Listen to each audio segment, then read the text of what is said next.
1st, we hired the project group as a consultant to us to assist us in monitoring these projects. They have a variety of, their scope of services is fairly vast, but some of the major things that they're there to do for us is the monitoring and reporting of our capital program, assist in recruitment, not only for individual staff, but for small minority, female, and local businesses.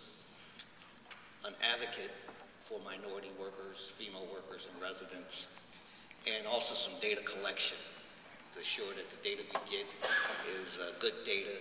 That way the reporting mechanisms that we have in place and the reports that we provide are accurate.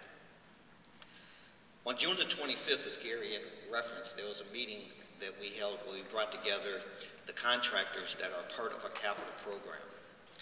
At that meeting, we discussed a variety of different things, but the primary focus of that meeting was with regards to the inclusion on the capital program, to let the contractors know what our expectations were with regards to inclusion, and to indicate to them that the goals that were established in Resolution 2001-159B was the floor, was the minimum of the expectation that the board had when it established that resolution as far as minority participation, female, as well as residents.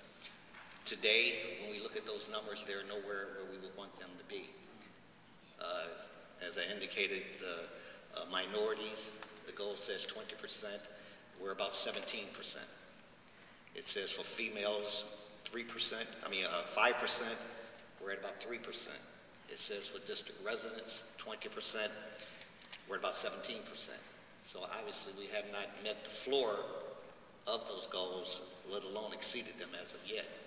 But all the efforts that we'll be talking about today and we'll be doing in the future will be not only to meet the minimum that that resolution has established, but to exceed those goals. One of the things that we recognized that was a challenge is individuals with challenging backgrounds. Senate Bill 38 required that anyone with any type of challenges in their background was prohibited from working around children. What we did was had put together a policy for the board that the board passed that allows us now, under specific instances, to take and allow people with challenging backgrounds to now work on our project.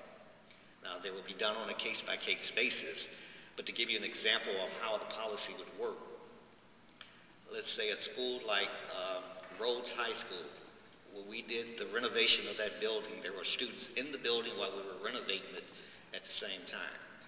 That site would not be a site that would be an opportunity for people with challenging backgrounds that has one of the 48 offenses as outlined in Senate Bill 38 to participate in. But let's say a building or a school like Max Hayes that's built as a standalone facility where no one will be anywhere in the vicinity, but say it's not adjacent to another school, that site would be an excellent candidate for people with challenging backgrounds to participate in our program. Another example would be the School of the Arts. The School of the Arts is, for the most part, adjacent to and almost the same property as John Hay.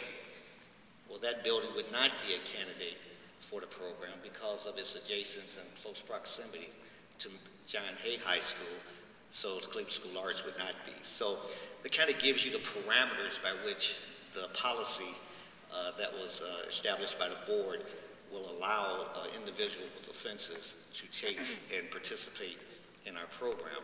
However, we do feel that there are significant remaining projects that will allow for individuals with challenges in their background to take and participate in the program with this new policy. We have put together some basic steps of how that occurs.